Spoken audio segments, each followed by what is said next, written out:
Hello fans of the project. It is January 17th. What am I talking about? It's March 17th, 2013, and it has been months and months since I did a video update to the project. And so I thought I would do one today. You may have been wondering what's been going on. So I thought I'd do one to let you know because lots has been going on. Not the least of which is the fact that the three-wheel has been being used for a lot of shelving to hold its parts. But let's get over here a bit, and we'll start at the front and work to the rear. Okay, as you can see, there's a tire on the front. It's not mounted on a wheel, obviously. It's just kind of hanging off the brake backing plate, as you can see right there. And those tubes that you can see, the vertical tube and the one back there that are welded to the brake backing plate, are what will support the cycle fenders, which are going to be made from those blanks right there, which you can see that blank down there. That's a full circle. Those are where I cut it in half a couple of months ago. The problem I had was, though, that that rear strut, when it swung in all the way, when the wheel was at a full lock, it interfered with the back of the upper control arm. So I thought to myself several things. I've always thought that these control arms are kind of ugly. And then once I got on the low-cost USA site, I realized they were tremendously ugly. And so what I did was I designed some new ones. And so far what I've been able to do is fabricate the new upper control arms. You can see them right here. There's one, there's two, and as you can see they're made out of round tubing and they look a whole lot prettier than those other things do.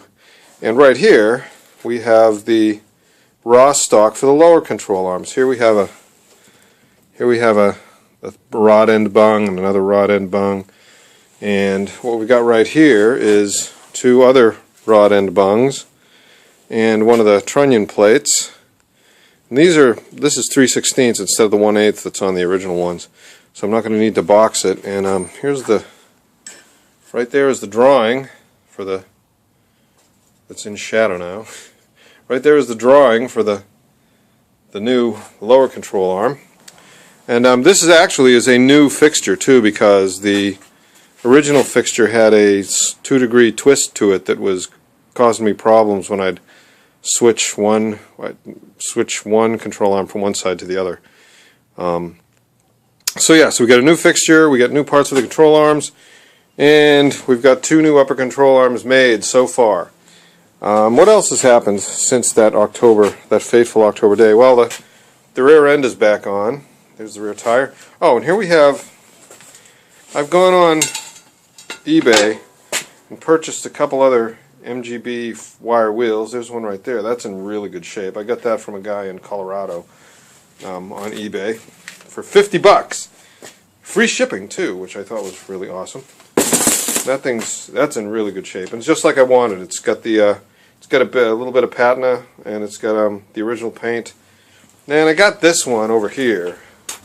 This is another rim that I got from a boneyard in California. That the rim's in really good shape, the hub's in really good shape, but it's got one broken spoke and it's a little bit dented, and it's rebuildable, so I think I might have a go at rebuilding it and truing it, maybe. Although I still have one good wheel. As you can see, I still have one good wheel upstairs that I cleaned up and fixed up. As you can see, the front suspension's all set, it's all put together. I've set the toe, I've set the bump, I've done as much as I can with the alignment without actually having it on its wheels on the ground. I think I showed you this last time. There's the seatbelt attachments in the cockpit area. Here's a bunch of parts. It's as you may gather from the fact that there are boxes all over this thing. I've been actually very busy on it lately. And I just haven't had much time to do much in the way of videography. All this business with the new front end parts started mostly because the going on to the Low Cost USA website. A lot of the guys there, their fabrication skills are far superior to mine. So I realized I needed to do a little bit better job. Plus, my fabrication skills have improved over the last 2 years. So funny to think, I made those control arms in December of 2010. So these new ones are going to be far superior. They'll be lighter, they'll be stronger, it'll be just generally better. Oh, and I bought new tires for it, new tires for the front, because I decided I was not going to use those ancient Continentals that came with the rims that I had. Not to mention the fact that right here we have one of the original wire wheels. You can see right there that this wheel is fundamentally unusable. Notice that that chasm right there, that's the hole for the valve stem. As you can see, it looks like a keyhole. This rim's pretty much destroyed with rust. When I got the tire off, I was pretty bummed out, because otherwise it's straight, but it's fundamentally unusable. So that one's just been used for like setting the hub lash and stuff like that, which I've already done. I've got the hub end float set. I got a whole bunch of stuff done, but I just have been remiss in documenting it. So anyway, we've got these new tires, which are they're the same size as the tire that I put on the back of the Bergman right there. They're 160/60 14s, and I have every confidence that they'll work just fine. It'll give me a little less ground clearance than I had planned. Like, it'll drop it down from 7 inches to 6 under the frame, which will give me about 4 under the oil filter, I hope. 4 to 3 under the oil filter. So, but the oil filter is just about in line with the axis of the front wheels, what will be the front axle.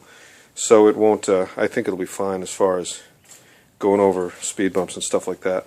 My plan still is right here, under that bucket there. There's the tail shaft. Under that bucket right there, that's the engine. And my plan is to have that thing back here in another month. It's March 17th today, so I'd like to have that back in by the middle of April, and then we can start running wiring and actually get this thing to run. Let's see, what else have I done over the course of since October? Oh, geez, I don't know. Back in October, let's see, I had the seat belts in, I had the roll bar in, as I recall. This dashboard's been there for a long time. The interior sheet metal, here we have right here, these are the new brake discs. And with any luck, those will be going on there pretty soon. I can get the brakes all sorted out. I've been painting piece parts. Oh, I think I can show you over here. Right in there, I put the brake pedal in. I put the clutch pedal in. There it is, right there. Can you see it? There's the clutch and the brake. The brake's hooked up to the Willwood master cylinder right there. So I'm getting things are going. I'm at the point where things are going back together, which makes me happy. I just decided to. Of course, I could have skipped this whole building new control arms thing, but I think once I got my head around it and I committed to it, I had to do it. And once I built these and they came out so nicely, building the lowers was not even there was no question that I was going to do those. So anyway, the problem I have is you can see that there's an ace bandage around this hand, and there's a climbing sling right there holding my arm up. Last Friday the 15th, I had surgery on my right arm to repair a torn bicep tendon. So I got to wait a little bit before I can continue with any fabrication efforts. Whoops, I must have bumped into this. It needs to be straight. Although I can still hold on to things with this hand, so you never know. Once I'm alone and my girlfriend's not around, I'll probably wind up doing more stuff than I would otherwise. She tries to keep me from hurting my arm again. So anyway, that's the scoop for now, for today, the 17th of March 2013. Let's see if we can get it in full view. There it is right there. Three-wheeler. Things are still happening and still going on, and lots have been happening. I'll try not to be so much of a stranger with the video updates.